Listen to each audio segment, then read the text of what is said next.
keseruan ini, dan juga Pak Mansur, juga semua yang sudah ikut terlibat pada pagi hari ini. Ini saya jadi kayak pembawa acara ya. Oke, langsung saja. Pada tanggal 28 Oktober 1928, berarti berapa tahun yang lalu, itu merupakan puncak di mana seluruh pemuda-pemuda masyarakat Indonesia telah memperjuangkan, ya, itu artinya apa? Bahwasanya masyarakat yang digawangi oleh pemuda-pemuda seperti adik-adik semua, saya dan juga kita semua yang ada di sini, sampailah pada sekarang ini kita hanya bisa menikmati, ya tidak? Kalau perjuangannya tidak pernah kita ikut terlibat, tetapi kita hanya bisa untuk menjaga saja. Tema besar kita adalah studi budaya dalam rangka memperingati Hari Sumpah Pemuda, khususnya berbicara masalah budaya. Budi dan daya adalah ciptaan manusia, termasuk juga candi. Kita akan sedikit memperjelas untuk menjelaskan bahwasanya histori yang coba kita tengok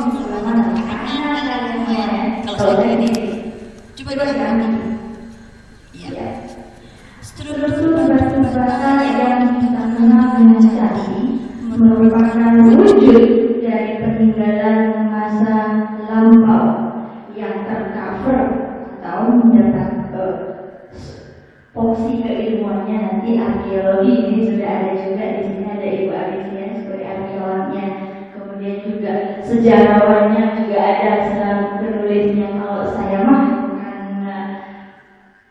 cuma cerita doang. Apakah semuanya mau mendengarkan saya? Oke, saya lanjutkan kalau begitu. Berawal dari angka tahun 1249, di mana pada para raton yang berbahasa Kawi, mohon maaf saya tidak fasih berbahasa Kawi, tetapi di situ disampaikan secara historisnya bahwasanya Lumajang atau yang kita kenal sekarang dengan nama Lumajang adalah sebuah atau kota yang menjadi salah satu kota yang memiliki nilai historis kebudayaan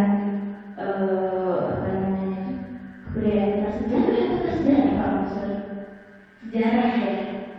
Karena apa? Terbukti dengan beberapa peninggalan yang sudah kita ketahui pada saat itu. Yang menjadi ikon adalah seperti halnya di Parangton bernama Banawidi atau Arya Widaraja yang sudah terkemas bagus dalam bukunya yang sudah diteliti oleh Bapak Mansur Hidayat. Wow, this is special supaya adik-adik siswa semuanya pada memahami sejauh mana yang namanya sejarah itu. Nanti bisa beli bukunya, dan juga sudah saya sedikit berikan prolog atau ilustrasi, semuanya sudah membawa, sehingga sudah saya pikir itu sudah dibaca mulai kemarin, sehingga sedikit saya sampaikan lagi bahwasanya cerita dari Randu Agung itu sendiri berawal dari berjayanya Arya Widaraja yang dulunya adalah seorang penasihat Raden Wijaya, ya, berasal dari Madura dan sampailah mendirikan kerajaan di Lumajang Tiga Juru, artinya kerajaan yang memiliki daerah kekuasaan sampai di wilayah Tiga Juru. Tiga Juru itu ada di Panaruan atau Situbondo dan juga di wilayah Jember, kalau nggak salah namanya Buker atau apa istilahnya, nama kota namanya. Nanti kita akan mengetahui lebih dalam lagi, kalian bisa bertanya.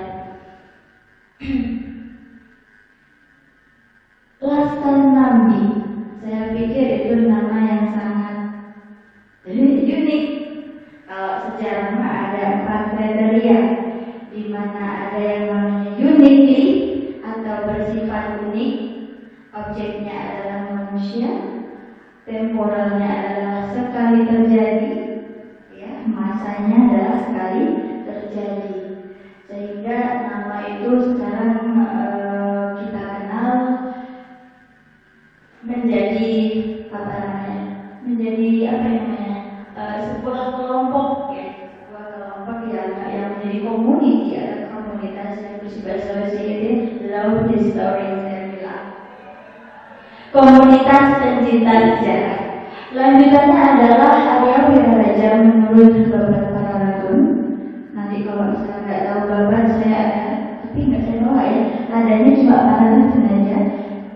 Karta agama juga disampaikan di situ bahwasanya munculnya atau adanya yang kita lihat Candi Agung itu adalah kebesaran dari yang namanya Patih Maha Nabi atau Patih Nabi yang kita kenal. Semenjak itu klise dari historisnya, bagaimana perjuangannya ketika saat itu, karena Patih Nabi adalah putra, salah satu putra dari Arya Wiraraja selaku raja pertama yang ada di Lanajang di Bendoro, juga merupakan keturunan atau terah dari Majapahit. Nah, kalau bicara Majapahit semuanya paham, tahu? Nah, ditanya ya, kalau bicara Lumajang semuanya kenal? Tidak juga, oh berarti bukan Lumajang, sama kayak saya. Tapi saya juga cinta sama Lumajang, because I love Indonesia. Oke, saya lanjutkan sedikit lagi. Kejayaan Wiraraja yang kemudian karena beliau mengalami masa, setiap orang ada regenerasinya, putra mahkota Nabi berhasil melebarkan kekuasaannya sampai pada Ratu Agung yang dulu namanya siapa di situ? Dulu nama kotanya apa? Desa apa? Dulu apa?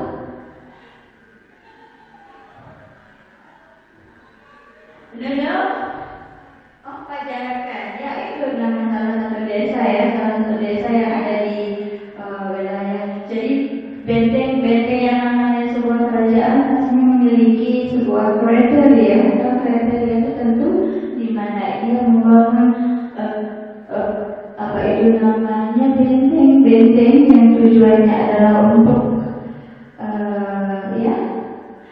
benteng pertahanan dan juga batas kekuasaan. Candi Agung adalah wujud nyata yang bisa kita lihat saat ini, di mana itu adalah hasil cipta rasa karsa manusia pada masa itu, kerajaan yang telah besar dan membesarkan historisme yang sampai sekarang kita bisa lihat, meskipun dalam kondisi yang sudah cukup bagus dan bersyukur masih kita bisa nikmati menjadi salah satu objek history atau sejarah. Orang yang tidak mengenal sejarah, dia tidak mencintai negaranya. Oleh sebab itu, perkembangan ilmu sampai sekarang kita bisa menikmatinya, kita melihat. Dan saya sangat appreciate untuk hari ini karena Bapak dan Ibu guru juga sudah menyiapkan waktunya untuk kegiatan bersama kita diskusi kali ini. Saya pikir dari saya itu aja dulu, nanti kita akan bisa lanjutkan lagi kalau saya terlalu banyak explanation agar saya tadi memberikan cerita, nanti nggak ada pertanyaan karena tidak ada komunikasi di antara kita. Di sini pun sudah banyak beberapa ahli dari penulis dan juga arkeolog, sehingga you can give question, kalian bisa bertanya lebih lanjut, oke? Saya pikir cukup dulu dan mohon maaf dari saya. Wassalamualaikum warahmatullahi wabarakatuh dan selamat pagi. Waalaikumsalam warahmatullahi wabarakatuh. Itulah beberapa penjelasan terkait dengan adanya sejarah Candi Agung. Sudah akan melebar tadi bahwasanya sudah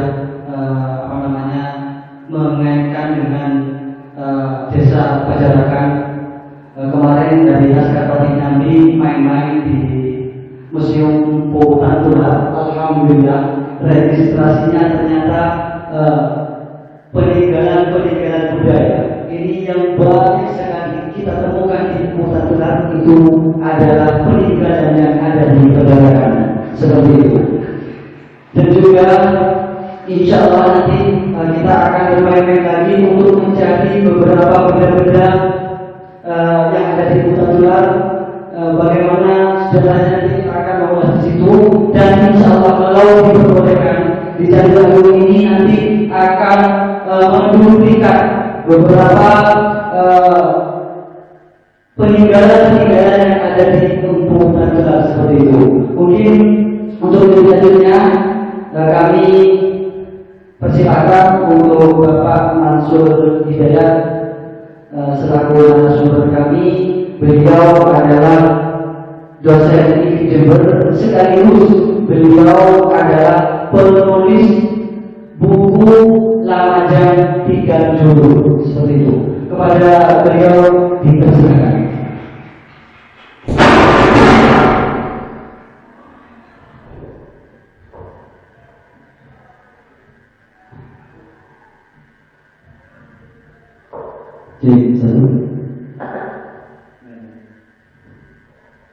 Terima kasih kepada moderator yang sudah memberikan kesempatan agar nanti kita bisa sedikit menjelaskan seperti Bulina tadi. Dan seperti Bulina tadi jelaskan bahwa kita nanti akan lebih banyak kepada diskusi. Barangkali seperti itu. Kenalkan, nama saya Mansur Hidayat SSMM. Mungkin agak beda karena kalau Bulina sebenarnya SSM Hum ya. Hum itu Master Humaniora, masternya sejarah ya.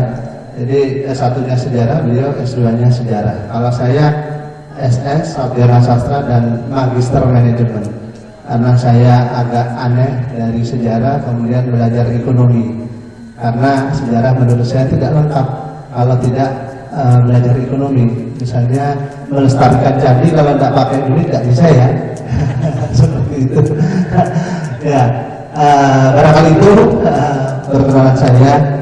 Terima kasih banyak di sini kepada panitia Laskar Patrani yang sudah mengundang saya secara pribadi sebagai penulis buku sejarah rumahnya, dan kepada dari Dinas Kebudayaan dan Pariwisata dan Budaya ada Bu Aris Purwandini, dan juga tak lupa juga terima kasih yang setinggi-tingginya kepada Ibu Bapak Guru sekalian, karena guru itu adalah pahlawan tanpa tanda saya.